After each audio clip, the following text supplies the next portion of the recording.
why don't we kick off? So we're here tonight, obviously, to talk about the music industry. I mean, in part, feel free to talk about the impact of the pandemic and the government's response to that. But most importantly, we're here to talk about the impact of Brexit and, of course, what that's done to the ability of musicians to tour across Europe, and obviously not just impacting musicians, but also, you know, people who've worked on crews and helped out with touring in, you know, in any other way. So we all, I think probably everybody on the call knows something about what's been going on and the impact that has had, but we don't know the detail and we don't know what it feels like either, and the impact that it will have on bands like yours, James, or other parts of the music industry as well. So, Kerry, can we come to you first? Is that all right? So if everyone speaks for 5 minutes, back 5 minutes max, then once we've heard from the speakers, we will then have time to do a quick Q&A. So I may have a few questions, and then we'll take questions from participants as well. So Kerry, we'll come to you first, and then we'll come round.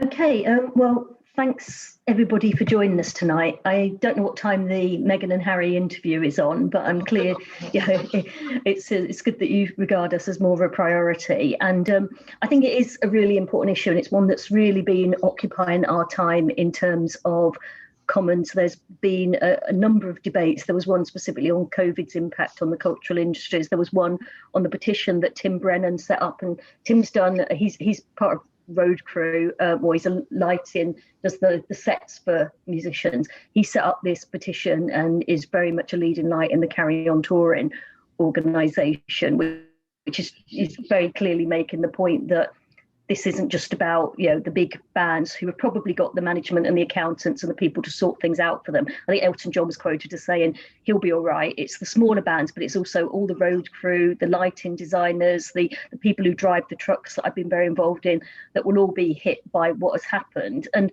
obviously everything is in the context of COVID at the moment. So you've got the cultural sector has been possibly the hardest hit by what's happened over the past year, in that they were the first to go into lockdown, they'll be the last to come out. Many musicians, I think 38% of musicians, according to the MU, or 38% of MU members weren't eligible for the main government support schemes. So that was the job retention scheme and the self-employed scheme. There's still, despite some tweaks to it in the budget, there's still a lot of freelancers and people that have set themselves up as small limited companies that aren't getting that support. And although there's been various grants for leisure facilities and things like the Cultural Recovery Fund and Arts Council funding, quite a lot of that is institution based, so the individuals involved don't have access to that either. So that's the context where it's been a really, really tough year. And Brexit has kind of been masked by the fact that we're in this situation where you don't really have live events and touring at the moment.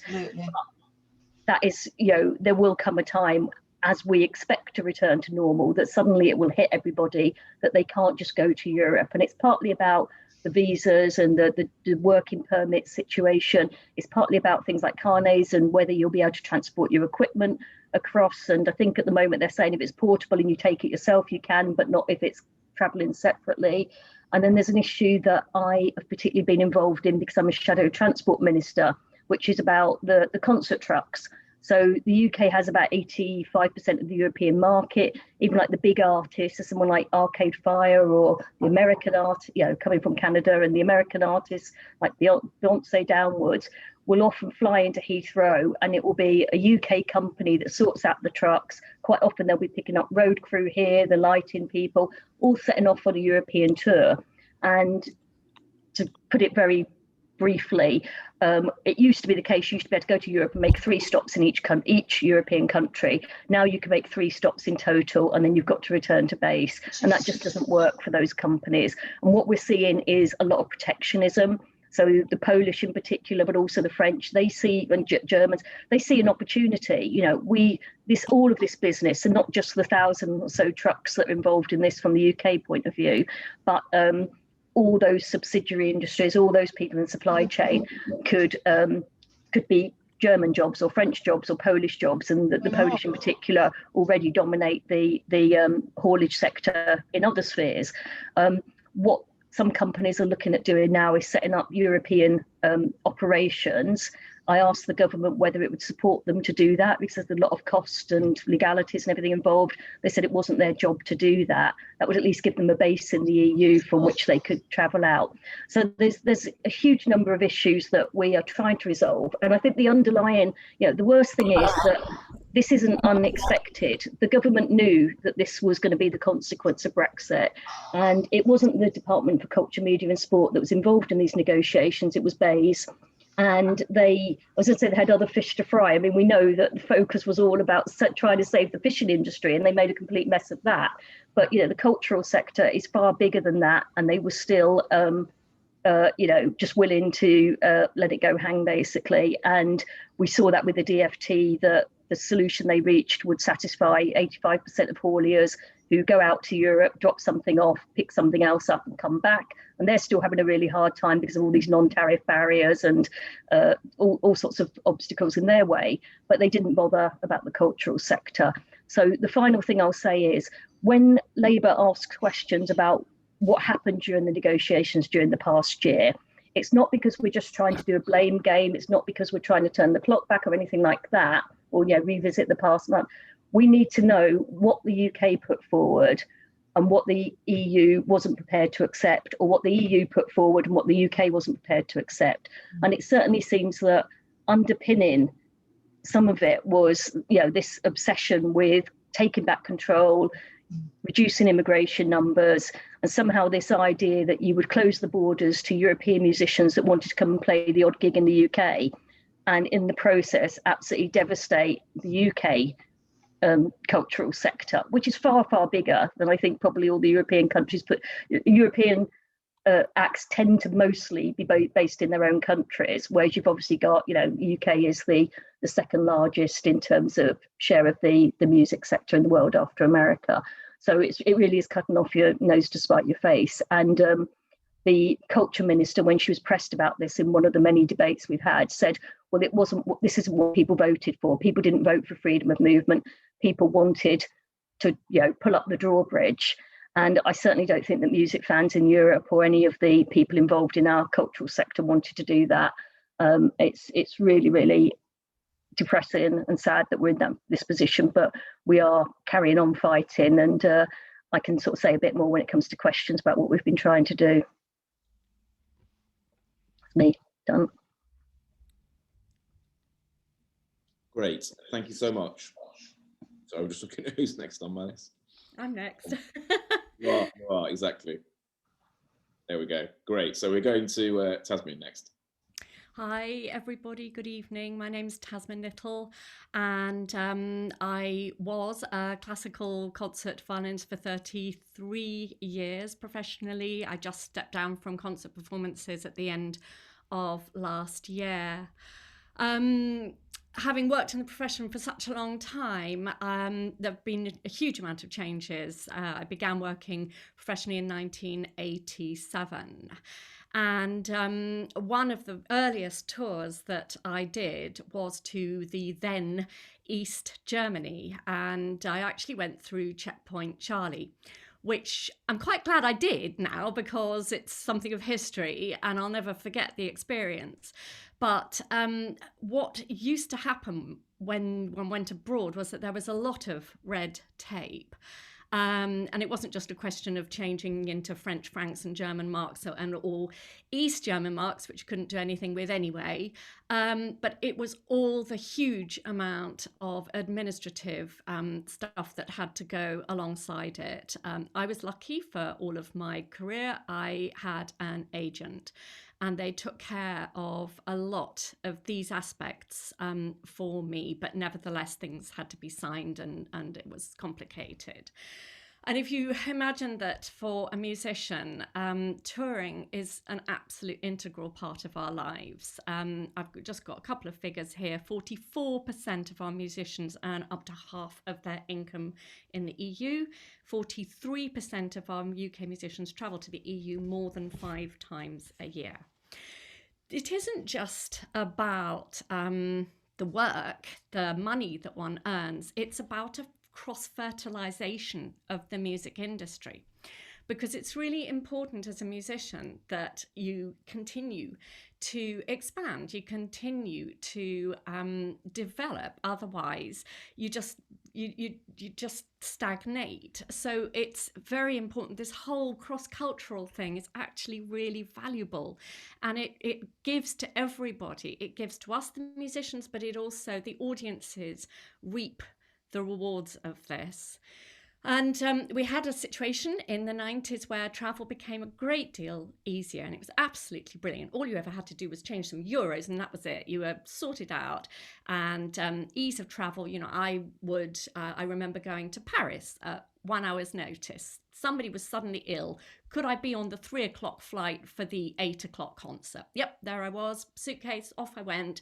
I've been to so many places at short notice. Hong Kong, I've done 56 hours there and back. Singapore, 39 hours, etc., etc. It's only possible to do these short notice gigs when you've got paperwork-free travel. If we take that and now you go versus the situation of working in America and Australia. So if you work in America, all these tours, I could never have gone to America at short notice, because in order to work in America, you've got to first of all get an expensive lawyer's letter of invitation. You then go to the American embassy and queue outside, come rain or shine, and you have your fingerprints taken. They remove your passport. I have 2 passports, but for exactly this problem, because, you know, I couldn't, when various embassies took my passport, I couldn't then go and work anywhere else. And then you've got to file your extremely expensive tax return and employ an American accountant to do that. Similarly, in Australia, you've got to have a visa. It has very, very specific dates. You mustn't arrive before, and you must have left by such and such a time. You get enrolled forcibly into their lovely superannuation scheme, which is a retirement fund. And I'm not going to retire in Australia, so I have to expensively remove myself from that every single time and then fill out yet another tax return. So basically, working in Europe is fantastic because it's so easy. First of all, for us, it's closer than Australia and America, but it is a lot easier. There have been very few limitations, much easier as far as your tax is concerned because of the double taxation agreement. The other thing that's happened is that the sector has got very financially squeezed, which means that, in fact, over the last 20 years, I barely had what would be considered a pay rise. In fact, in real terms, I had a massive pay cut, because money is just not pumped into classical music in this country. It's not really pumped desperately much into the arts, but certainly classical music falls at the bottom of the pile always. So as less and less money has been available for us in this country as musicians, being able to find profitable work abroad has become more and more important. However, now, of course, this will go alongside the difficulties of any extra money we might make being offset by all the extra time and expenditure that will be necessary in order for us to go and work abroad. We've got the double whammy of COVID, where nobody was able to work for months and months and months. I was one of the 38% who fell through the net of any financial support whatsoever. And so the work that could have taken place abroad in Europe when things were open, we couldn't do either, because of course we couldn't travel. So that has just added to all musicians' woes as well. It also provides very little incentive for European orchestras to employ UK musicians, because it's just going to be that much harder work. It's far, far easier to employ other European musicians. So I have a friend called Rainer Hersch who has a small 9-piece chamber orchestra. And he goes to Munich for the day to do a corporate gig. They get on the flight in the morning, they do the thing at lunchtime, and then they get home in the evening. That won't happen now, and he will be forced to use European musicians instead, because he cannot afford to deal with all the extra paperwork. They don't get any public funding at all. Then there will be other freelancers who can just go and gig for a week somewhere And again, now that's not going to be financially viable for them. And these people, just like earlier was mentioned, that people like Elton John have, lots of people take care of these things, but most musicians do not. So the profession is struggling, and the profession is being strangled from every point of view, and our musical landscape is going to be vastly changed after COVID. And so we desperately need musicians to be able to supplement their income by being able to easily and cost effectively work abroad. Finally, my last point is that as a country, we have been considered very near the top of the tree in terms of our status culturally. And I think we all like to think that we're a marvellously cultured country, and we have been. But with the cuts that have been taking place, and now this potential situation where we just won't have this cross-fertilization, we will certainly lose our footing as far as international standing. I think that if it's that difficult for artists to come here abroad, then we'll become very insular, and we will become parochial, we will stagnate, and I don't think that's good for the cultural health of this country either. So that's my point. Brilliant. Thank you so much, Tasmin. That was fascinating and worrying in equal measure. James, we'll come straight to you. Thank you. I mean, first of all, brilliant contributions, guys. And it's nice to not feel like I'm on my own with this. So brilliant points. For those who don't know, my name is James McVey. I'm the guitarist in a band called the Vamps. I don't expect everyone here to know who I am, but it genuinely is a privilege to be here. So thank you, Rupa, for the invitation. Any chance to blab on about something, I'm there. A little bit of context. So the band I'm in, the Vamps, have sold around 750,000 tickets around the world, many of those within Europe. So I feel like it's an area that I can speak about. And also prior to this, I did want to have a conversation with my tour manager, who's been touring Europe for over 10 years, because there's a few like details that obviously I'm not going to know, but he definitely did. So my main concerns following Brexit potentially are that every country has its own requirements. So some don't require a visa, some do. So from an organizational point of view, it's just going to be an enormous headache and extra paperwork trails that aren't currently in place. Now, the potential extra costs of those things may actually put off promoters from booking UK bands and musicians, which was just mentioned by the previous contributor, which is really scary, because I am very lucky to be at the point I am in my musical career. But if you're in a small band starting off, touring internationally is already quite daunting and can already be costly. And I think sadly, the days of booking 2 weeks off work and renting a van to drive across Europe and get paid in beer, for example, in these small venues, that may well be gone forever. And I do think that's a dreadful shame. Now, sort of touched on the point a second ago, but also the majority of these musicians that tour Europe, they probably have full-time jobs as well. And this is like a bit, they're chasing their dreams on the side. And, the time to potentially apply for, say, 10 additional visas for 4 people in a band and some crew, that can be, very strenuous and expensive. So the profits on a European tour for smaller bands are already extremely low. If any profits made at all, most people break even. So if you have to, put time and money into applying for these extra visas, it may just not be a viable option. Now, it is easier for bands like the Vamps, because we do have a team dedicated to that. There's talk of like Elton John and stuff. I'm very, very lucky to fit in that category where I have a tour manager and a touring crew. But it could totally ruin a smaller band's tour if someone who's never had to deal with this paperwork before is tasked with doing this job. 1 or 2 pages that have been slightly incorrectly filled out could mean a whole tour couldn't happen. Now, as it stands, no one knows 100% how long these visas could take to be processed either. So can you imagine if your normal job is, say, I don't know, in retail, and you go to your boss and say, right, I'm not actually sure when I need to book time off for this 2-week tour, but it'll be some point over the next 2 months. Like, it just doesn't work like that. Now, another issue which was spoken about, I think, with our first contributor was carnets. And the Vamps has always done carnets, which, for those who don't know, by the way, it's effectively like a passport for equipment.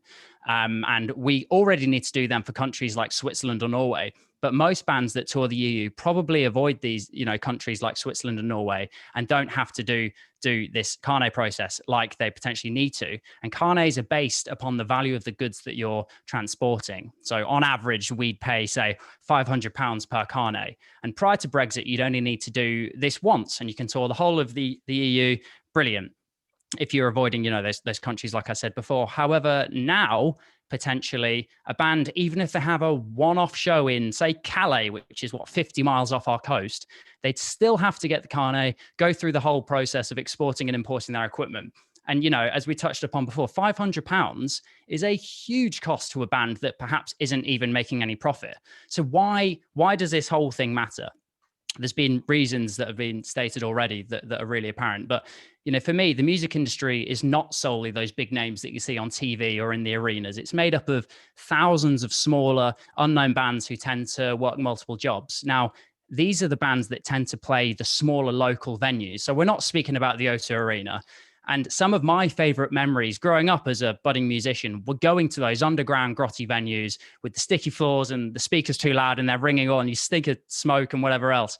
And COVID's already devastated our industry. And sadly, many of those venues that I just touched upon will remain closed forever, which is horrible. The point is, though, that this EU scenario works both ways, which was already mentioned. So European bands typically come to the UK and play those venues that we're talking about. Now, it's not only going to be a massive blow to our culture if all of a sudden we're not having any bands or classical musicians coming over from Europe to the UK, but it means that our venues in the UK that are already on their knees could potentially close as well. So I think it's a bit of a wider picture, and I don't know whether people on the outside are particularly conscious of that. The reality is, I truly believe that we need the government to start recognizing the importance of the music industry within the EU. And I worry slightly that we're already moving towards an insular little Britain mentality. And, presenting new and up and coming bands with these hurdles from day one could be a catastrophic blow to bands. And I think, if we get to a point where no bands are coming through and unable to do that, like, what void is that going to leave? And, if countries like the US and Saudi Arabia are able to have permit-free exemption for performance in their deals with the EU, I just wonder why we can't. So I'd honestly urge the government to revise their decision on the EU visa travel for musicians in order to help save our already crippled industry. Thank you. James, thank you so much. We will come back to you when we get to Q&A. So for now, we're coming straight across to Daniel Bilby. So Daniel is another professional musician. Welcome, and is also at Music Theatre International. Yes, thank you for having me, and thank you for Rupa to actually allow me to speak today. I'm all very new to this, so I will be reading off a Word document. You'll have to forgive me. A bit of context, I've been in London for the last 10 years as a freelance musician. The majority of my work is functions, weddings, and also freelance stuff abroad and theatre shows as well. For my day job at Music Theatre International, I deal in the hire library, so I'm responsible for sending materials out to societies and opera societies all across the world, a large portion of that being in Europe. In the lead up to this meeting, I've reached out to all of my musician friends for their thoughts on this whole situation. And from what they've said, their concerns generally fall into one of two categories. Most of these people are, like myself, freelancers or independent artists. One of them went into great detail about the sale of his music and merchandise just in England itself. Vinyl sales are having a slight peak, so that it can be a profitable endeavour to actually get your music pressed onto vinyl. And the European market for pressing actually is a bit cheaper than England, so people tend to outsource it and have those sent over to their addresses in England. Obviously, with shipping costs going up, it's more expensive to import it in. Extra paperwork, all that stuff, it generally makes it a bit more of a hassle. But even the sale and distribution of those albums to consumers is already resulting in loss of profit for this particular person. He cited that before Brexit happens, he would send a CD copy of his album to the Republic of Ireland, recorded delivery for about £3 cost. First class delivery, next day, not a problem. Now it's costing him £9 and he has to send it untracked. So you're getting a 200% increase for an inferior service. And if that CD was to go missing, obviously he's going to replace that, extra cost. It quickly becomes very devastating for these independent artists. I mentioned my day job about all the costs going up as well. At the start of the Brexit situation, it was a whole haze of questions and awkward conversations that we had with the societies themselves and also our couriers, because ultimately no one knew what was going on. And it was a huge process of trial and error during the first couple of weeks until everyone kind of thought, oh, okay, this is how it's meant to work now. Let's continue as we are and hope that things don't change. So it was a real touch and go first couple of weeks at the start of the Brexit thing. But the biggest response I got from the musicians was those who regularly travel to Europe. Now, a lot of them do, some of them just a couple of times a year, some of them go for full-scale theatre productions. With streaming being a big source of music consumerism now, it doesn't generate a lot of revenue for artists. So touring and merch tends to be the main way in which some of these artists actually make money now. As we touched upon before, the bigger names, they have no problems because they have a team of people, they've got royalties coming in from years ago, so they're fine. But nowadays, if you put your music on Spotify, it's generally not going to get you a lot of money, so you have to go out there, tour, sell your merch, do a good show, and have people come back for more. So obviously the freedom of movement that came from being with the EU is an integral part of that whole equation. Filling out paperwork has been mentioned, the visa's been mentioned before. I'll try and not touch on anything that people have said previously. The visas thing, a lot of them worry, I haven't looked into this too much, I'm afraid, but whether they'll have to get visas for each individual country and do that whole process 10 times over if they're doing a whole European tour, that's unclear. The cost of taking instruments on board, I've been told, is already increased. And problems with instruments that contain certain materials like ivory apparently is becoming a problem as well with the whole CITES issues. So that's going to be some more hoops that people have to jump through. And again, it's been stated before that by Tamsin that the producers of these shows will see it as an unnecessary cost and decide to go elsewhere for the musicians, even if they've been performing with them for 5, 10, 15, sometimes 20 years. That goes out the window when it comes to these extra costs. And for the smaller independent bands, the ones who who don't necessarily have a label and have backing by a record company, they would usually take a certain amount of merch as stock and then take that into Europe and sell it as a way of paying for the tour and perhaps even making a little money on the side. Now they're having to pay the tax to even get it in the country before even embarking on the tour, even if they don't manage to sell anything. So it could be loss upon loss. As we've mentioned before, the one saving grace that we were all looking forward to was this musician's passport, because it seemed like this would just be a solution to all the things that we were mostly worried about in that situation.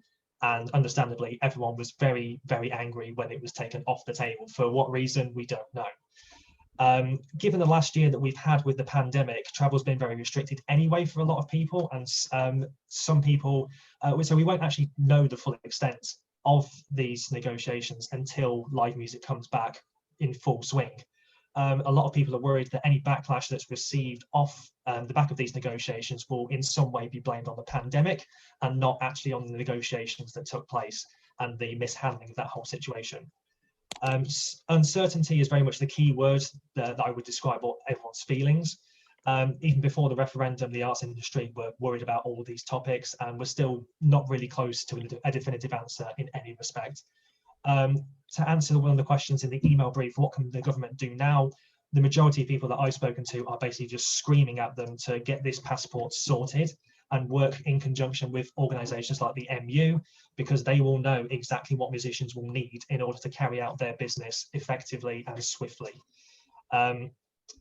As we mentioned, Tamsin, I've made a few notes here. Tamsin mentioned about expanding horizons. Completely agree.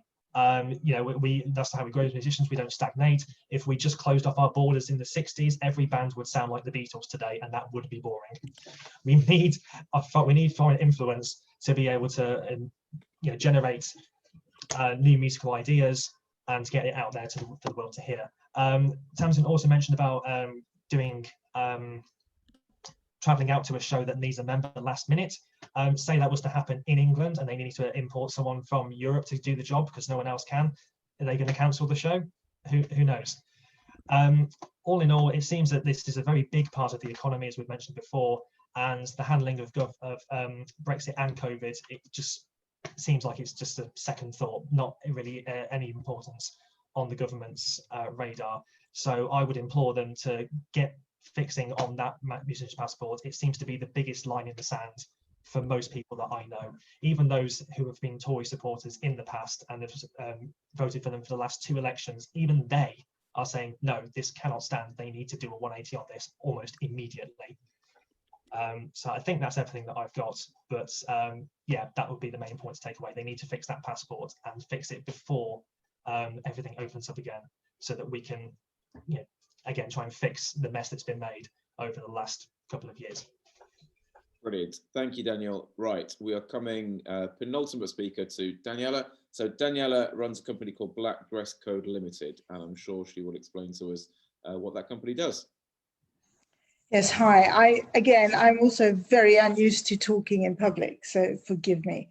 I run Black Dress Code and I make clothes for classical musicians. So these are clothes that conform to the International Classical Dress Code and that are also designed to allow freedom of movement to perform. So allow your diaphragm to move, etc. I came to this watching the music industry and slowly realized the effects of what was happening with Brexit. So we start off, and I don't know how many of you realize, but this is a vast industry. We're talking about a contribution of 5.8 billion to the economy. And as part of GCMS, we are the fastest growing industry in the UK. So between 2010 and 2017, we grew by almost 70%, which is 5 times faster than the rest of the UK economy. This is not a small industry that we just palm off and say, oh, they don't matter, they're just musicians. And that power won't remain for all the reasons that we've heard said. And I hope I'm not going to repeat what everybody else has said too much, but that's just not going to remain. And the soft power, as Tasmin said, soft power is really important. We've moved from number 1 to number 2 in the league. Simon Rattle arrives in the UK 2015, 2016, huge fanfare. He's going to lead the London Symphony Orchestra. Massive, my daughter was part of this, massive fanfare. He's leaving, he cited Brexit. Grzynia Grajni-Tyler, excuse the pronunciation, came to the CBSO, massive fanfare, she's going. Who wants to be part of a shrinking economy, this little England thing? It doesn't work for the arts, it doesn't work. Freedom of travel is a major problem. Tasmin had some statistics. Fortunately, I've got 2 different ones. 76% of musicians said the new restrictions will prevent them from touring in Europe. And 91% said that their income will be reduced as a result of Brexit. These are huge figures. And it's no better for larger groups. I know James was talking about big bands. I went to the ABO conference in January 2020, and orchestras were beside themselves. They could not plan any tours, and they planned their tours 2-3 years in advance. They couldn't plan any tours because they didn't know what was going to happen. And worse, they couldn't get any insurance. And I'm not convinced that they can get insurance now. I think the whole thing has fallen apart. And I think orchestras, I couldn't get this figure today, but I think orchestras earn more than 50% of their income from touring. So this is a massive, massive fail. And if they don't recover from COVID, which, you know, they're not all going to recover from COVID, and then they have the added problem of not being able to go on tour, what are we going to be left with in this country? You know, is even the LSO going to survive? I'm not sure. So taking that, my customers are probably not people like Tasmin, because Tasmin is a soloist, but people who sit in the seats, professionals, amateurs, choirs, musicians, orchestras. They are all struggling. I set up, just around the referendum, I set up my company. The day after the referendum, I lost my first order, which was 500 dresses for the Sydney Women's Choir in Australia. I really couldn't afford to do that. But the day after the referendum, we probably didn't look much like the sort of country you wanted to do business with. So I was devastated, but there we were. I continued and I grew. And about 2017, 2018, the company grew. I sold in 20 countries. fine. And I plan to continue growing. And then I saw my sales start to fall, and I really couldn't explain it. I'm in touch with my market, but not as much as I am now. That's changed as a result of this. And then I went to the ABO conference, and there I found that most people had already lost their contracts in Europe. So we're talking 2019, because the Europeans realized that they couldn't show up for their concerts. They may not be able to show up. Nobody knew what the rules were going to be. And they lost their contracts. And I started to lose sales. It's one after the other. I am, to be fair, more upset about the loss of the cultural industry than about my sales, but I did work very hard for this company. So the problems I face are, I'm in the rag trade and I'm in the music industry. So everything that affects the music industry affects me. But here's the thing, everything that affects the rag trade affects me too. And they're in real trouble. So all of a sudden I face 85 individual VAT rates to send my clothes to Europe. 85, because each country has several. If somebody buys a parcel worth more than 150, I think, euros in Germany, I have to pay 1,000 euros to be part of the VAT system in Germany. I'm not going to do that. So I am not going to be able to trade with Europe. Sadly, in January, a mum in Europe, in the UK, bought an outfit for her daughter with 130 quid and sent it to an island, and it didn't fit. So the return postage to take that garment back cost £60, which is 45% of the cost of the outfit. I'm not doing that again. I don't think it's fair on my customers. So what have I been left with? I've been offered money by the German government to move my company to Germany. That means they're going to pay my legal fees. I'm not going to move my company straight away, but yes, I have to set up in Germany, because only that way can I service 14 million musicians in Germany, plus the rest of Europe. And here's the next thing. Europe has a trade deal with China, which we don't. China's got 300 million musicians and another 100 million young children learning to play the piano. I can't be excluded from that.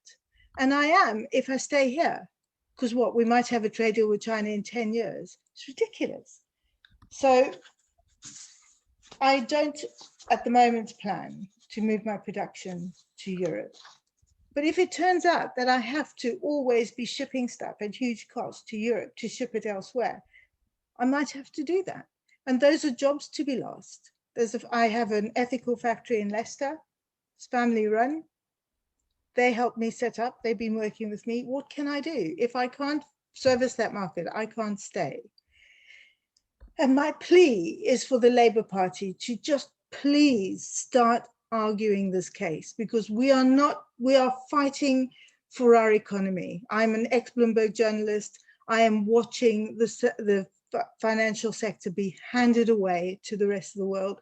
I'm watching this being lost, and Labour is not arguing strongly enough. I'm very upset about that. We have to have a decent opposition, and the red wall, I think, will follow if we have a strong leadership in place. And that's my plea.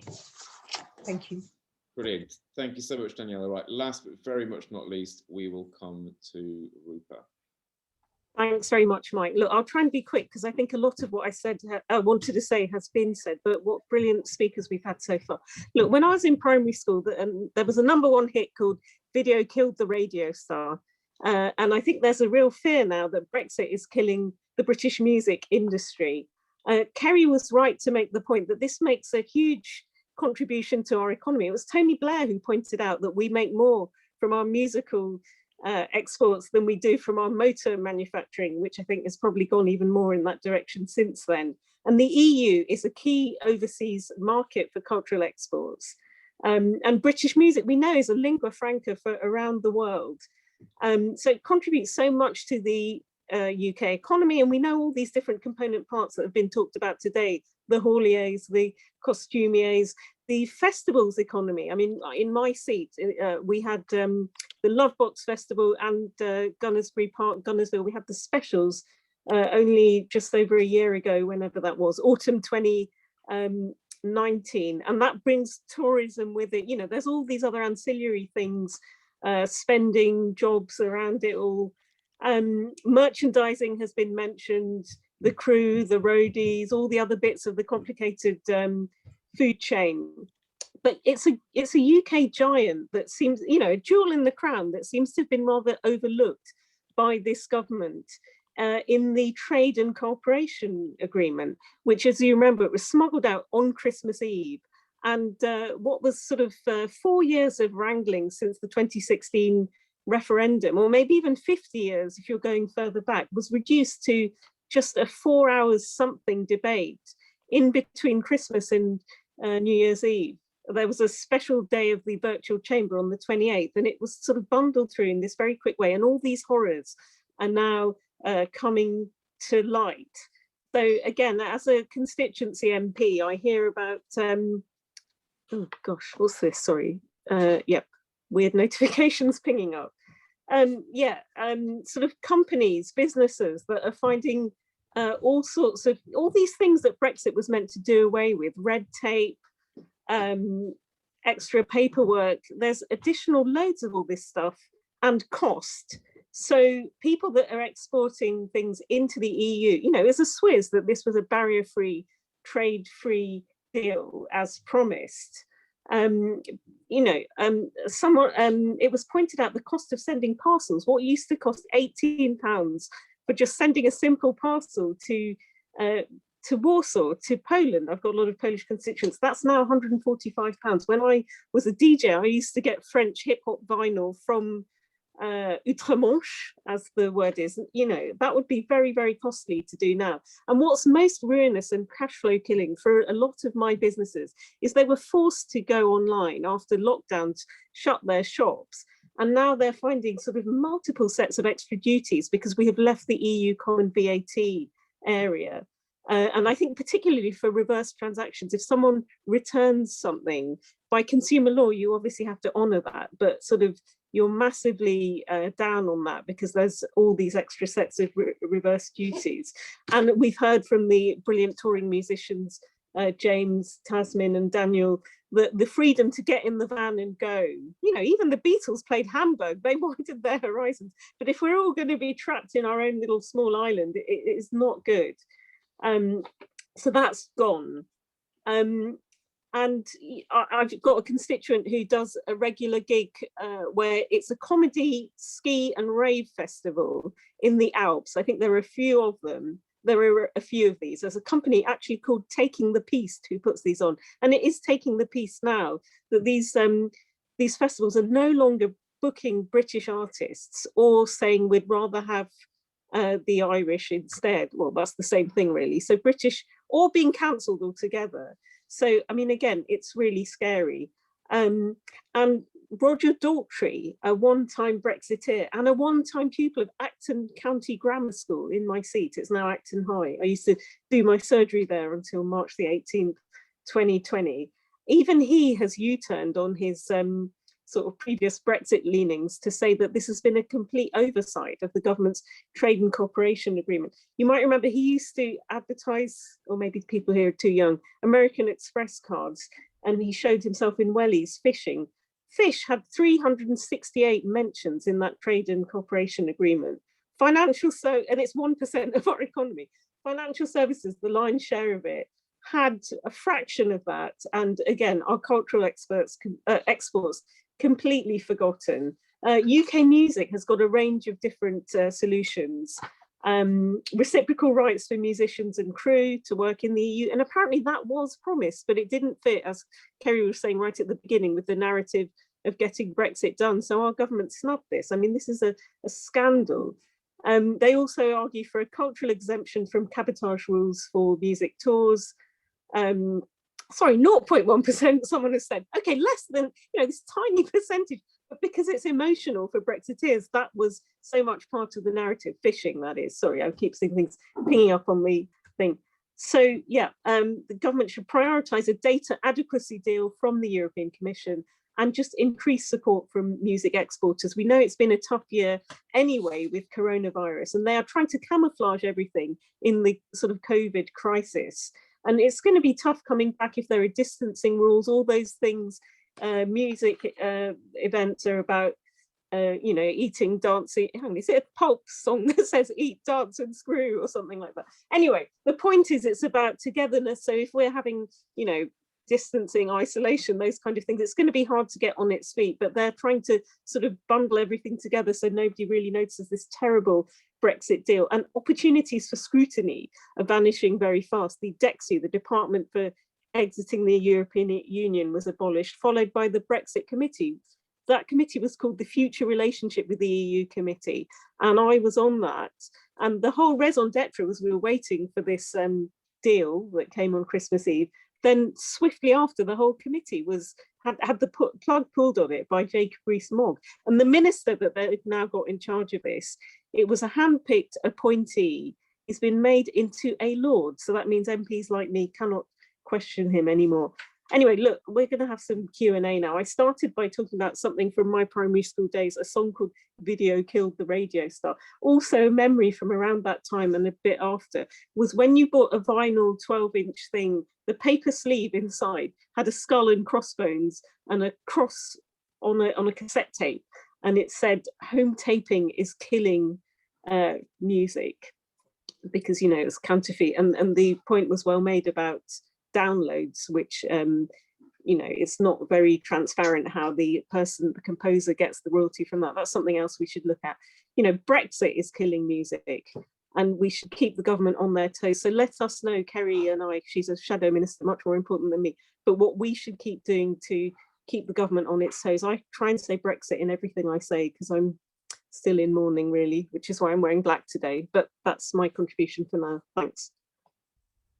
No worries. Thank you, Rupa. Right, I will add all the speakers back in, and we'll have time for Q&A. So, first question from me, and any speaker, feel free to take this. So, I guess my first question is just how serious is this? Because, and that might sound like a silly question, but are we talking about the end of the British music industry? Are we talking about you know, the loss of 50%? Are we talking about no young people ever being able to get into the British music industry again because they simply won't be able to afford to do so? You know, how serious is this? And also, what's the timescale? I mean, obviously, the next election isn't going to be until 2023 at the earliest, or more likely 2024. So, you know, there's 3 or 4 years until anything could possibly change. So where are we? You know, are we looking at a swift end, given the impact of COVID as well, or have we got some time to salvage things? I would like to make a couple of points there, if that's okay. Yeah, please go ahead. So the thing is that we know that some of the larger cultural institutions are being given a cash injection, which is really good. So that is that, you know, those are probably going to be all right. What I think is really sad is that one of the features that have been fantastic in the UK has been the small venues. I mean, in the course of my 33 years, I've probably travelled the length and breadth of this country and gone into some tiny places. I once played at a church where it was a capacity audience of 36 people. And it's the smallest parish church in the UK, and they put concerts on in this tiny parish church. You know, and the UK has been just full of these brilliant, tiny community. ¿Ves? James está pineado. Don't know what's happened here. No, I don't know. Any questions? Raise your hand. Can you still hear me? Hold on 1 second. Yeah, I can hear you. If you're not speaking, please mute yourself. So, as I was saying, the UK has had the most fantastic, vibrant music scene in tiny, tiny places run by communities of volunteers. And it's been a great thing for the communities themselves. And of course, it's offered young artists, particularly up and coming artists, an opportunity to really, you know, like James was saying, you know, really cut your teeth, get to know how to do your stuff. And so, you know, I think it's these places that are not going to survive, because you can't they rely on their audiences, they rely on selling as many seats as they possibly can. There's no funding for most of these places. It's all done on ticket sales, and if they can only sell a quarter of their tickets, they're just not going to survive, which means that there's fewer and fewer of these sorts of concerts available for young professionals. Could I just also add one point to that? I mean, completely agree. But from context, when I was 16 years old, a lot of the venues, I'm not sure, I'm sure they actually are still doing this, but it was down to me to actually purchase, say, 50 tickets out of my own money. So, a couple £100. And then the deal was, well, if you can sell them to people, then you get the money back. So if it's already that difficult, can you imagine if bands are having to do that around the EU, and then also on top of that pay, visas for all their crew? So I worry that it is as severe as we're saying, where many bands just won't be able to gig anymore. And that's a catastrophe, because the finished products that we see on our TVs, quite often, the Vamps is an example. I've been doing music since I was 11 years old. 12 years old, I was in pubs in Dorset, doing covers of Oasis like everyone else. But, it's a long process up to this point, and we're effectively going to cut that process out for so many people. And the potential that's going to be lost from all of those bands just not being able to carry it on because of financial pressures is, as a musician, and I'm sure everyone can sympathize, it's devastating. Can I just add something here? I sit on a round table with Deborah Annette, who I think Kerry probably knows from the Incorporated Society of Musicians. And we were asked that question at the last round table. And Deborah is thinking that the music industry in the UK is very close to complete collapse. One of the things that, I was going to say, but the touring, people who run the tours for the orchestras, etc., most of those companies have now closed down because that's over. Not only COVID, but Brexit. The situation is very desperate. It's desperate, as you say, Tasmin, for the little venues and for the people selling tickets. But I honestly can't see, I hate to cite orchestras, but I can think of a number of orchestras that I don't think are going to be here in a couple of months' time. And those are good, internationally known orchestras. It's a massive crisis, and it's why I got hold of Rupa and said, really, this is a serious end to our economy. And it's not just this, it's financial, it's everything. If we don't start actually fighting this, we've got ourselves to blame. There's another aspect, well said. There's another aspect, which is that one thing we also do terribly well is we make soundtracks for films.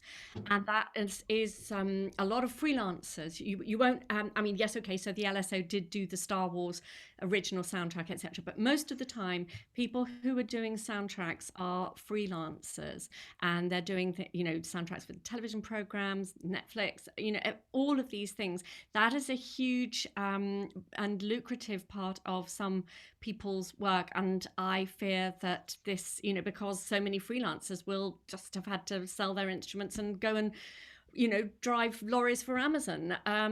We will be losing again a huge part of our credibility as a really fantastic, top quality provider of all sorts of music. It isn't just about going to concerts. Music is everywhere, and freelancers are a huge part of that. And another figure I saw today is, because of COVID, this is 170,000 musicians have stopped performing, have lost their jobs. And I reckon that's 86% of the industry. So you want them to come back from that, having had no support, into an industry where they're blocked from doing what they used to do. It's just not going to happen. Yeah, exactly. To weigh in on that, the mental health issues that I've seen from a few of my close friends as well on this whole thing has forced them to kind of rethink their whole lives.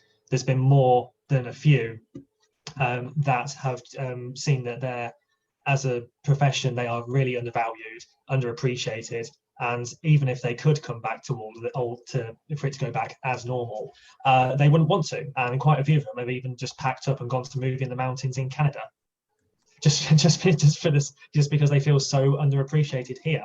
And we keep mentioning Elton John all the time. how are we going to find our next Elton John and get the people and get the tourism to come and do these huge shows in London and various places in the UK? How are we going to find the acts that are going to draw these people in and increase our tourism throughout the year if we don't help the original artists, if we don't make them feel like they're valued and appreciated? Yeah, and I think, I memean, in answer to Mike's question, I think what you'll find is the big acts will survive, but you might find, and I was on a round table the other day with New Order's manager, and they're the sort of band that, you know, they've got a huge track record, you know, lots of royalties coming in and that, but so they don't need to do the big European tours. They'll just go out and do a few days. And she's saying, we might think that it's just not worth the hassle doing something like that. And she talked about this amazing project they did for the Manchester International Festival, where they got young classical musicians to basically play on classical, you know, or to play on keyboards, but they break it down, you know, all the stuff that was played by sequencers, they were actually playing live.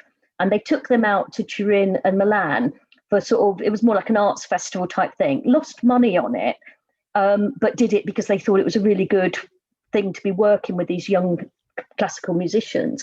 But they said now the amount of money that it would cost you to do that, because you'd have to get visas for them and all the sort of paperwork and bureaucracy, they wouldn't do a project like that anymore. So it's about it's partly you've got a band that will think, well, you know, it's not worth our hassle to go and play a few dates in Europe. But then also when it comes to the more exciting, imaginative things that involve more people and, you know, and more money being put into it, the cost will just be a deterrent and the hassle will be a deterrent. And I think, you know, it's the bands starting out that will be hit, and the ones that you got a lot of bands that might have had, you know, a few hits back in the 80s or 90s, and they're not as on this round table. There's Fish from Marillion, and you know, it's a classic thing where, you know, they had their big hit, they've still got quite a loyal following. You know, they're not going to be sort of reaching number one anytime soon, but there's a lot of people that want to see him play in Europe, but because of all those obstacles that you've seen, you know, whether it's with the instruments, with the merchandise, with the lorries and all that stuff, that's their livelihood. That's how they make their living. That's how he keeps going. That's why he's still a musician X number of decades after his big hit. And it will be that side of things that just sort of crumbles away. And then it's, as you say, it's all the sort of people that you might not necessarily think work in that sector. So the people who make the equipment, the lighting equipment, the people that sort of make the instruments, the people that, you know, do, you know, build the trucks or whatever, you know, that there'll be just a huge hit from it unless we get it sorted. And I don't see any willingness on the government's part at the moment. I would urge, I've just seen people in the chat saying that they don't think Labour's speaking out enough on it. And I'm not going to turn around and say, I think we're speaking lots. I feel like we're speaking lots, but if that's not your perception, then clearly we're not making our voices heard enough. But if you were to Google, there's people like Ali McGovern, who's the Shadow Culture Minister, Kevin Brennan, who's on the DCMS committee, Alex David Jones, like me, and there's quite a few of us that are members of the Musicians Union, very involved. Alex was a classical singer, I think, and she was a classical singer and a Celine Dion tribute act as well. So she's got both bases covered. But Thangam Debonair in the Shadow Cabinet, she used to be a professional cellist. So there's and Kevin's a musician as well. So there's quite a lot of us that are involved in various things. And I said there was a petitions committee debate. There's been other debates and roundtables and articles written and that.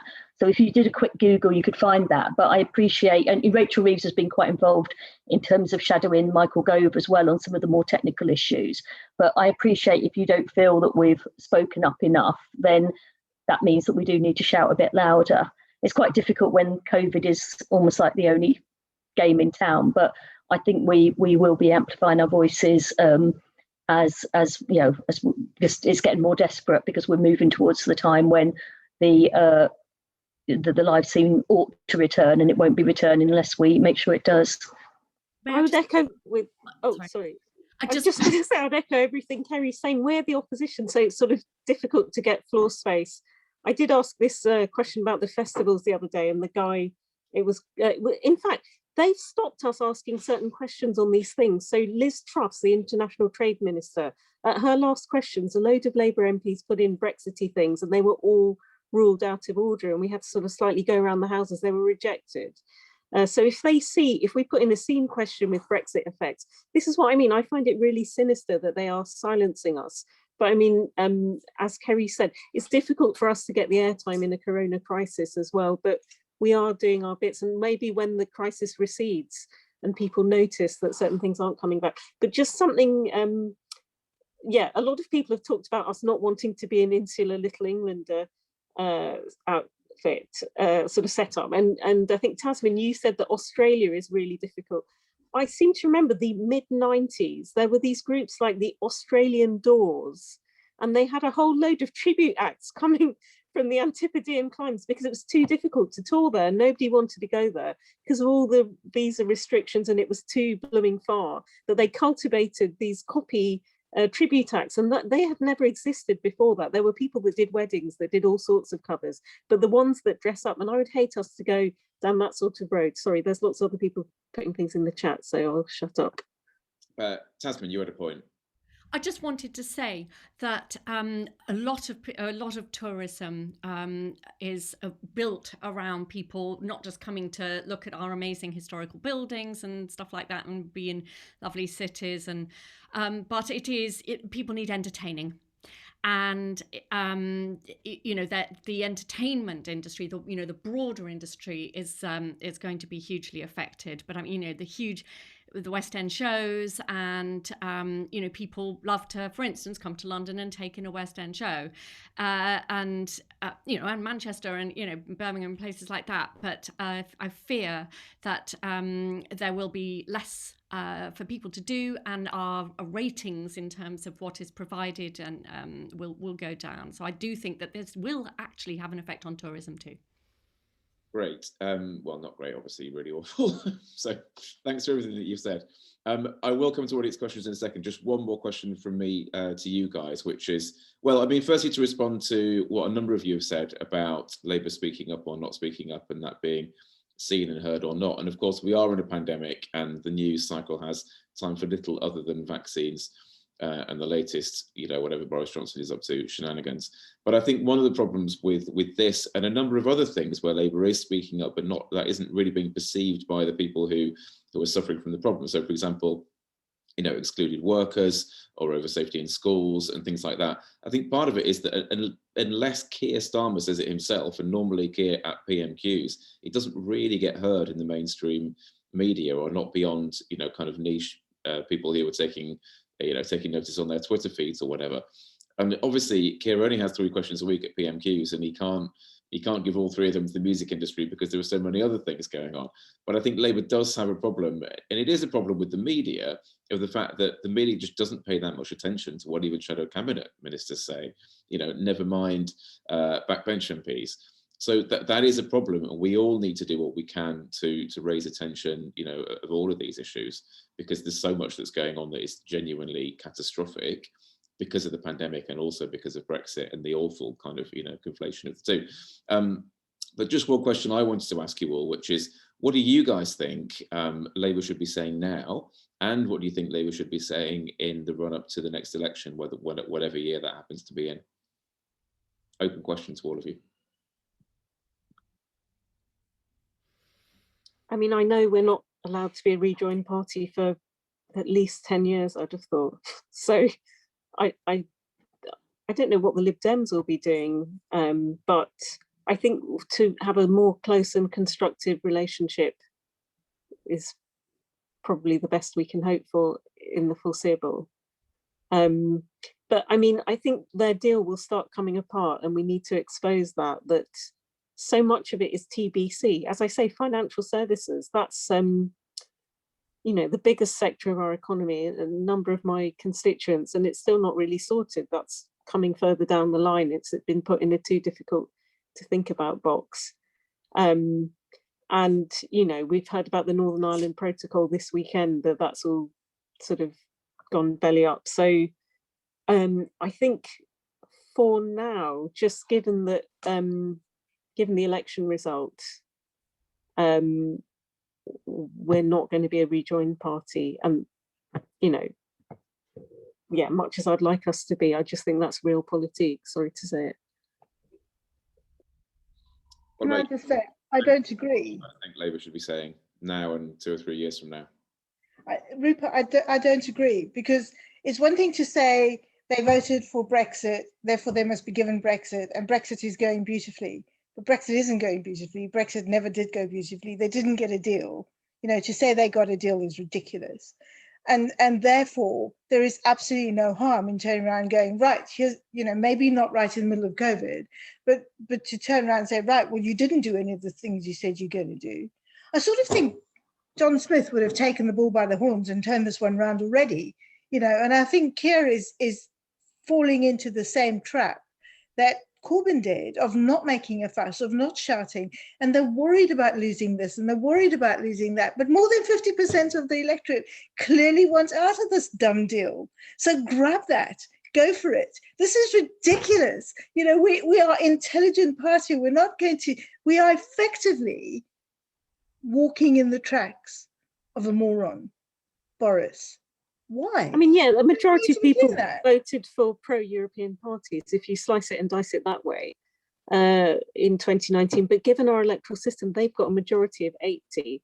And the first past the post system gives them huge license to do things. And I just think if we turned around today and became a rejoined party, I mean, again, as you know, in my constituency, Remain has been good for me for at least 2 elections. But I think given the balance of the country, people would say, have you learned nothing? Yeah, I also think, yeah, this is people's livelihoods, if not their lives, that are at stake. I mean, I think it was a number of the people, I don't know if it was Daniel or James, was talking about people's mental health being affected by this. And if we were to look at the overall big picture and what we're going to be saying in 2024 and whether we should be eventually pushing to rejoin the European Union or even a sort of step down from that customs union or whatever, we aren't focusing on the people that absolutely need our support in the next few months. And I think there's somebody in the chat, was it John Gaskell, said that we have to focus on the small wins and build from there. And I just think, yeah, that is where we can possibly win from a position of opposition in the next few months. And that's absolutely what I want to be focusing on, is trying to reach an agreement, try to get back around the negotiating table with the EU on things like the, a cultural exemption, whether that's for hauliers, whether that's a form of work permit, whether that's sort of trying to water down some of the bureaucracy and the carnets, and that has absolutely got to be our priority, because that is what people are looking at us to do. And you can take that sort of ideological stance as a sort of long-term thing, but I think in doing that, if we can highlight this and fight this battle and get lots of public support, and the petition that I posted in the chat has got nearly 300,000 signatures already. By doing that, you make the case for European Union membership, or at least for a very close relationship and cooperation with the EU. I used to work for Britain in Europe for a couple of years, and we were sort of waiting for the single currency campaign to kick off, but our job was to go around and try to evangelise to people about the benefits of EU membership. And it was just really impossible, because you had people like Boris Johnson at the time writing articles about straight bananas and things like that. But now we've got an opportunity where we can say, actually, you didn't realise that being in the EU affected your lives in 101 different ways, and you were losing out by not being in the EU in 101 different ways. So let's argue it on and musicians is a great platform from which to argue that, because it's part of everyone's lives, music. There's not a single person that doesn't enjoy live performance or the arts in one way or another. I'd hope not. I wouldn't want to be friends with them if there was. But that's how we start making the case and then see where we are. But we've got to win this battle first. Brilliant. Thank you, Kerry. Any more thoughts from you guys on what Labour should be saying now or 2 or 3 years from now? And then we'll come to audience questions. I just think one final thing, and it's not necessarily apropos of Brexit or anything. When we look at what everybody's gone through over the past year with COVID and lockdown and everything like that, what has basically everybody been doing? They've been watching Netflix, they've been looking at the television, they've needed entertainment. It has been a lifeline for people. And if they didn't have that, if they didn't have music and entertainment, what would have happened? I just feel that people take it very, very much for granted, and an awful lot of entertainment has to have music attached to it.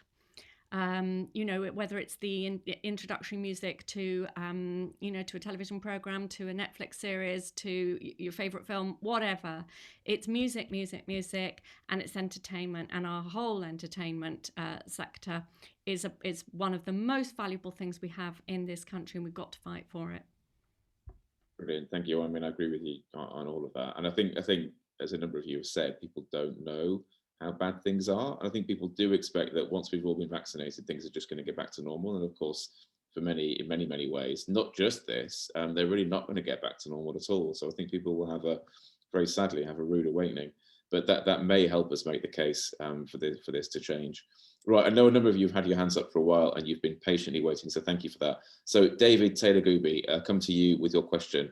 And just one thing to people with hands raised, please make them questions rather than speeches, because we don't have very long left. So David, off you go. Yes, simple question. Thank you for calling me. First of all, this has been a brilliant session. It's something I didn't know much about, although I think I put in the chat my son's partner has been going on at me about it. Anyway, is there any kickback from within Europe?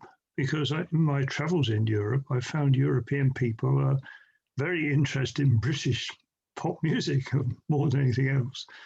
And if it's less easy for them to see it, is there any kickback from them, which might make negotiating an agreement easier? Thanks, David. Who knows the answer to that one? Because I don't actually. I think actually from the conversations I've had, you know, it's been shielded or sort of masked by COVID, because, you know, their live events aren't open yet, you know, the festivals are being postponed and so on.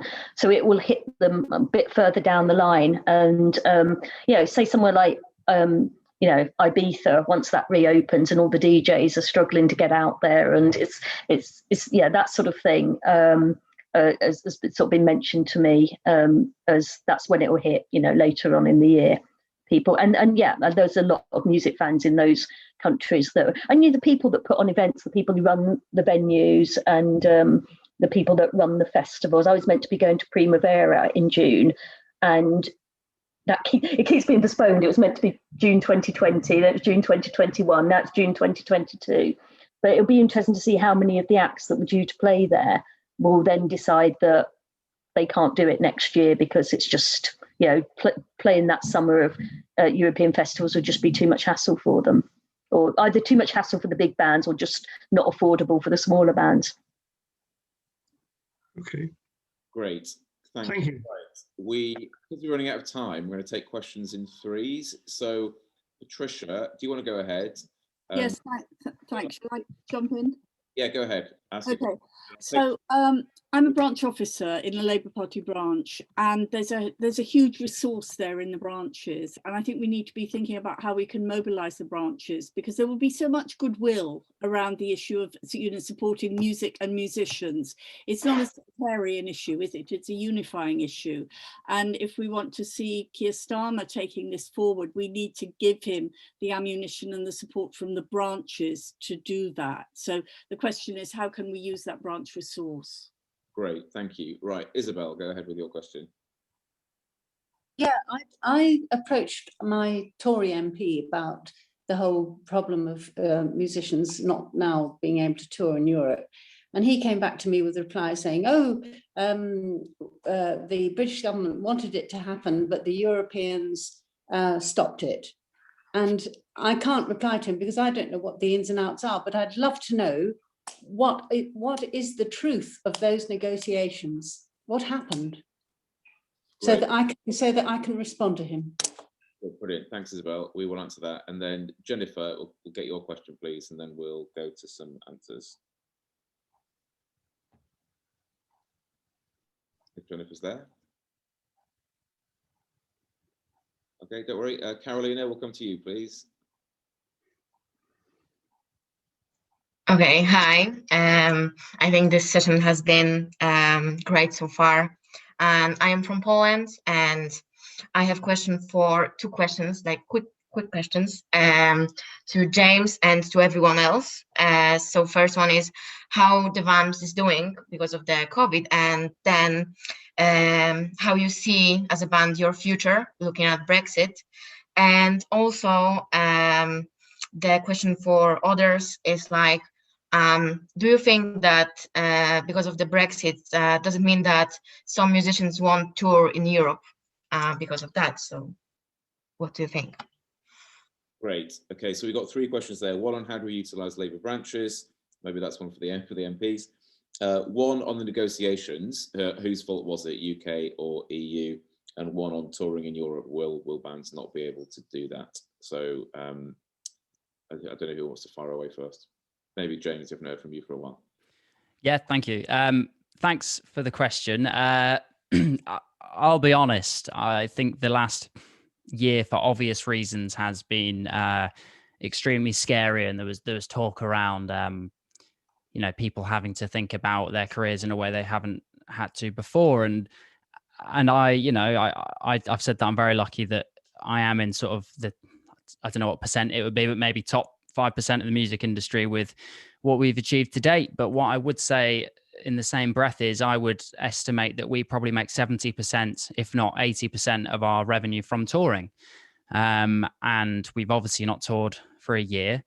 And who knows where that's going to be. So I think for all musicians at the moment, regardless of the discussion we're having tonight, it's a really scary time. And I don't think there'll be many musicians across the planet that are feeling optimistic and really happy about their earnings or whatever over the past 18 months. I think it's important, though, to recognize that, we're trying our best to remember that people will always want to listen to music in one way or another. And we're hoping more than ever that, the vaccine rollout will give us a bit of a boost. But, this discussion tonight, it's almost like I think we a lot of us in the industry kind of forgot about the Brexit problem for a few months, obviously. And once we're in the summer where maybe COVID is, well, hopefully moving into a thing that we used to have to deal with, the Brexit thing will come back in. And as we've said numerous times this evening, it's the smaller bands that I really worry about, and the crews around it. We are lucky that we have a couple of other revenues, and we'll figure it out. But if a band of the Vamps level is having to question their movements and future plans, my heart really does go out to people that are up and coming. Thanks for the question. Who else wants to come in? So we've got Labour branches. The negotiations, I think we've covered that one, that it was the UK. I think that was probably not a surprise to any of us. I did think the government lied and succeeded for about 3 days in saying that the EU rejected our offer. But the moment the questions were asked, it became clear that that wasn't the case. And that's why Ali McGovern, as Shadow Culture, is pushing so hard to try to get minutes of meetings and things released, and there's FOI requests and all sorts. And I'm trying to do that on the transport side as well, because I do worry that this false narrative will develop that, it's not our fault that that the bands can't tour, it's just that the Germans won't let them in or whatever. So the Labour branches one was, how can they sort of rally around this issue and try to get to campaign, was it? Sorry. Yeah. Mike, yeah. Is that something? I've sort of posted in the chat the petition in terms of supporting that, but I would think that wherever you're based, you will have people that will be affected by this. And perhaps if there's a way of sort of trying to organise meetings that brings it, to sort of localise it so that you'd have discussions at that sort of level. And it's because it will be the sheer weight of public opinion, and everyone, the more, what's great actually about this campaign is there's so many personal stories. Sometimes it can be quite difficult to sell a political argument because you can't attach faces to it. Whereas in this case, there's a lot. We do need a lot of the bigger names to speak out. We've had the Elton Johns, and it's good that we've got people here now. But that's all I can think at the moment in terms of, this is going to be one, because the government will be getting a lot of flack for it and will be made very unpopular. So the more that you can do at a local level to sort of bring more people on board and start talking about it. And obviously, if you've got Tory MPs, they will just give you the pro forma response when you first contact them, but perhaps try to get them along to a meeting with people in the, pull together a meeting that has got your local performing artists and people that are associated one way or another with the arts, and try to get your Tory MP along to that. Thank you, Kerry. I mean, one thing that is true and in our favour is the public seems to know that Brexit's been done, but they seem to know that it's been done badly as well. I think there's only one poll I've seen of public views of the deal, the trade and cooperation agreement, and in that poll taken by a university, I forget which, 49% of the public said that they thought the deal was bad and wanted a closer relationship with Europe. Only 24% thought that the deal was good, but a good proportion of those people thought that it was only good for now and would need to be readdressed in the future. So I think there's a large, swathe of public opinion out there which is at least very cautious about this deal, that we can speak to and the Labour Party can speak to and different industries can speak to. But of course, those voices have to be raised, and they have to be, those arguments have to be raised in a way that is loud enough to cut through, the press narrative and at the moment the coronavirus narrative. Right, Jennifer, if you're there, please feel free to unmute and ask your question. Danny had a question, so we'll take that and then we will have to wrap up because we're actually time. So apologies and thanks to everyone for still being here. Danny, go ahead. Hi, mine's actually specifically for James. Obviously, other people can jump in if you feel like you need to, but I'm actually in a recent band locally up in the north of England, and a lot of the venues around here at the moment are closing down, and that is really hard for us because we're all students. So we don't really know how we can get funding to help us either perform at places, like help us to promote ourselves, but at the same time, we have a worry of coronavirus because I've mentioned before that I'm allergic to the vaccines.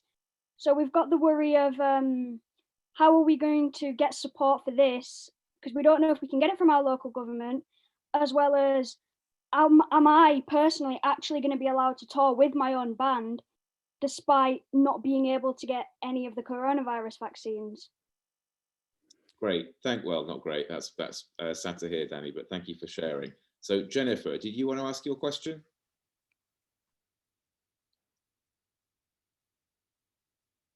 We can't hear you. Don't worry then. So there's that question from Danny. Thanks, Danny. So James, if you'd like to answer that, anybody else like to weigh in on that as well? And then just brief final statements from you all, and then we will finish up. Yeah. Hi, Danny. Thanks for the question. I'll have to pass over to maybe some other people that potentially know any funding that musicians can get. I am in a very fortunate position where I've not needed to use any of those services before.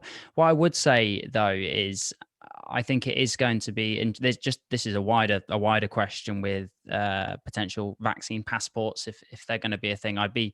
I'm interested in seeing how that potentially could unfold when there are people that are allergic to vaccines, religious reasons, etc. And obviously that means, say, for example, if countries aren't going to permit people in that haven't had a vaccine, I do wonder how that works with touring musicians. But maybe it's worth going to someone else that maybe knows about. I don't know, Rupa, if you know anything about any funding or anything that's available for people in Danny's situation or not. Yeah, I mean, there used to be things, music action zones, certainly when Labour was in power. And I think they specifically went to areas of deprivation or whatever. And I've raised this in the Commons that those kind of things are vanishing. And I mean, Danny, are you still at school? You look very young to me. You look... I'm only 18. I'm currently in my second year of college, and I'm also got university fees to worry about, which is the whole student thing going on. Yeah. So you're doing A-levels or something, or some kind of course there. Yeah, no, I do feel for you. I mean, have you tried lobbying your local council? I mean, again, they're very cash strapped as well. They've had, but I mean, I think there's meant to be some of this levelling up money. I don't know where it is you live, but some of that is meant to be. I know it's a sore point for us in London because we're not getting any, and it's going northwards. I mean, maybe there's a chance to sort of, oh, there you go. Kerry's put a link. Maybe go to that link, see what that's doing. But I mean, I mean, your council probably has a cultural services officer. And if some of this levelling up money comes your way, I think you should lobby for that and campaign for that. I mean, as has been said, there's kind of 3 million, it's a precarious industry that you're about to join, because a lot of people are self-employed. You know, I've been a wage slave all my life, and you get a little slip of paper at the end of the month and you know that it's gone in the account. But it's a very courageous thing to be self-employed. There are 3 million people in the country who've had nothing from the government. They've fallen through, I think Tasmin mentioned she's one of them, all the support schemes. But I mean, if you go through your MP and do some digging, sometimes these sort of sources, and you know, sometimes there's benefactors and people like that, who, the Lever brothers, who do what personal washing, you know, they've got grants and bits and pieces. It's a question of hunting them down. Sorry, some of the other questions, someone said, how do we get attention? I think we need a Marcus Rashford, don't we? Or a Bob Geldof. Back in the day, the Feed the World campaign, he put that on the map and the government had to U-turn. And let's not feel completely powerless, because this government has done so many U-turns over so many things, including free school meals in the holidays, including the exams. In fact, both the A-level students and GCSE students last year, they were going to have grades allocated by algorithm, and then in the end it went to the teachers who knew them best. So is the venue you're thinking of, is that definitely earmarked for closure then? Yeah, there's quite a few where I'm in, it's not really a small town, but I'm up in West Yorkshire.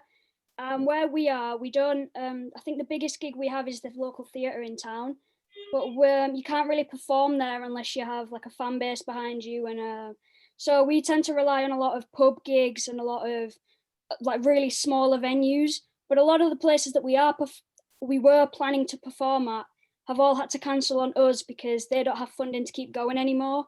Meaning, I think we've lost about 6 gigs in the past 2 months because of it. So we've only got 1 potentially left, which is obviously, it's heartbreaking for us. But... Are you on YouTube? We should look you up. I want to hear you now. I'm really curious. What's the name of the band? We haven't actually got anything up on YouTube yet, but it is coming soon. We do have a cover coming soon, BD Arcade, the band.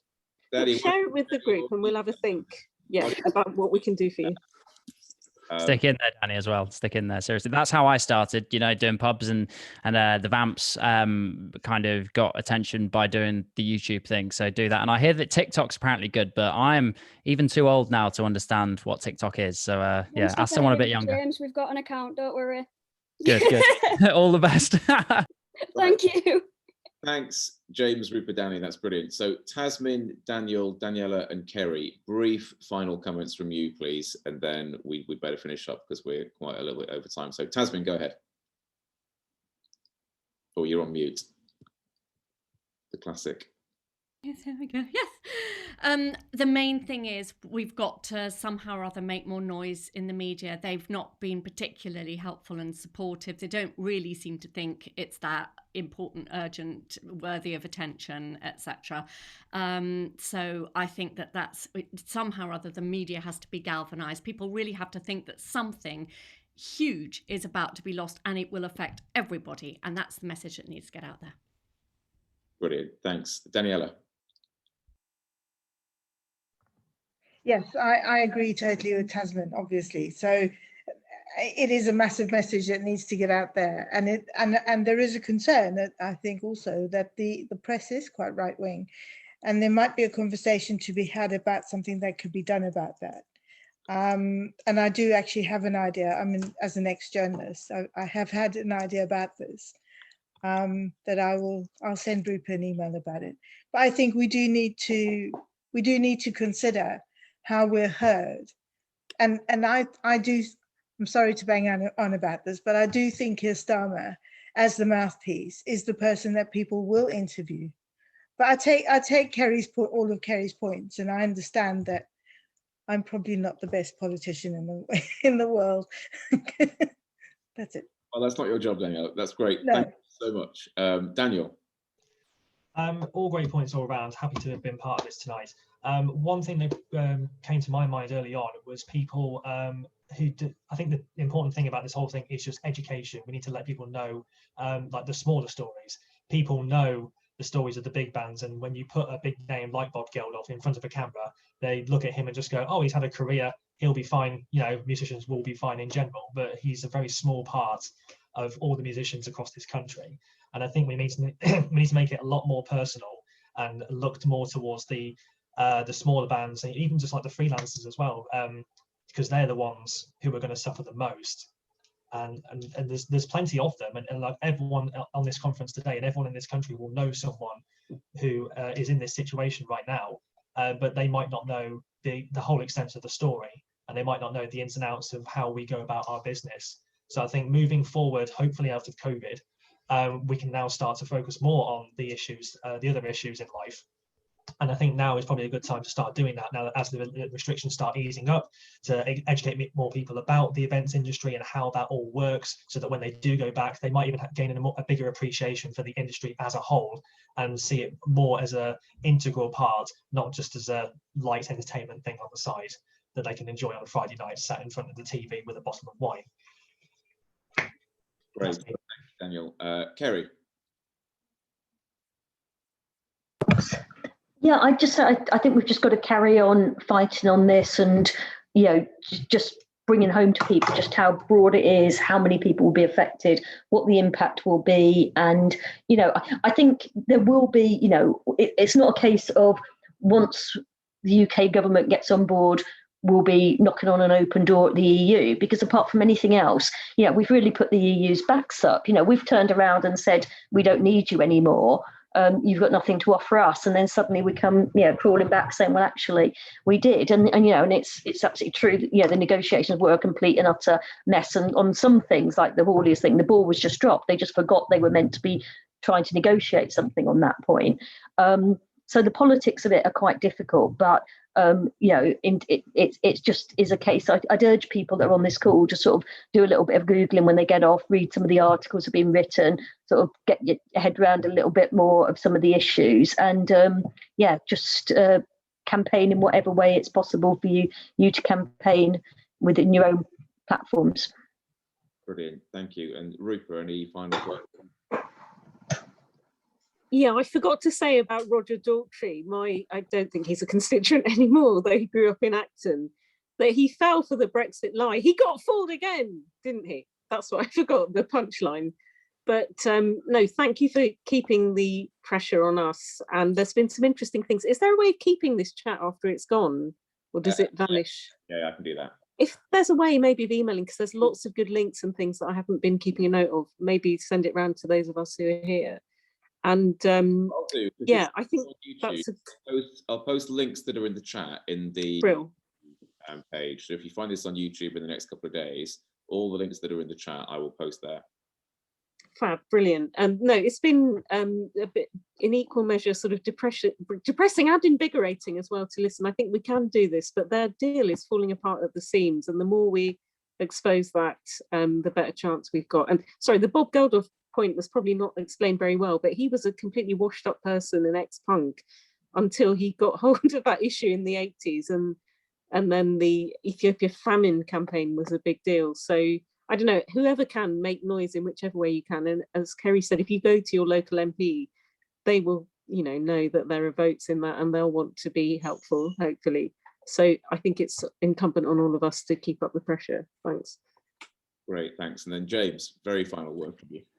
Yeah, but I mean, first of all, thank you everyone for joining. The contributors have been amazing. I think I'd like to echo Daniel's point, which is communication is key, because I do think a lot of people look at people like myself and think that, oh, you're set for life. And they probably think that for everyone, but our industry is not as it seems. 20, 30 years ago, people made tens and tens of millions of pounds from physical albums and CDs and vinyls. That doesn't happen anymore. I don't make money from selling music, really. I mean, obviously there's a ripple effect where we might get booked for a show or get a brand deal from putting a song out, but really that's not where the money comes. It is the touring. And I think we just need to shout about it a bit more. I do a lot of work with like an anti-bullying charity and also a mental health charity. And we always say that it's education and communication. I think a lot of the population simply don't know the dire straits that this industry is in and the turbulent times that we may well face if there isn't more recognition for our sort of like our struggles. So communication, education. But thanks so much, guys, for having me and listening. Brilliant. Honestly, thank you so much to all the participants tonight, to everybody for turning up, and to an amazing array of speakers. We are well over our intended time, but I didn't want to cut this short because it's just been such a fascinating discussion and so important. And this won't be the last thing that we do on this issue. And we have to keep going until something changes, because there's so much at risk for, you know, all the people on this call, but also all the younger people who are currently, you know, in some part of their education, want to be a musician when they grow up. And currently there are so many barriers in the way. We have to get those taken away. So thanks so much. This will go up on YouTube in the next couple of days. So you will find that on YouTube if you Google, well, find YouTube and then put in Labour for European Future. This will turn up. Our next event is this Wednesday with Catherine West and a few other people talking about future trade opportunities. That is listed on our Facebook page, as are all events. So find us there, and we'll be back on another Monday in a couple of weeks, I think, with another event. But I don't know what it is, but it'll be great. So thanks again, and hopefully we will reconvene in happier times. See you soon.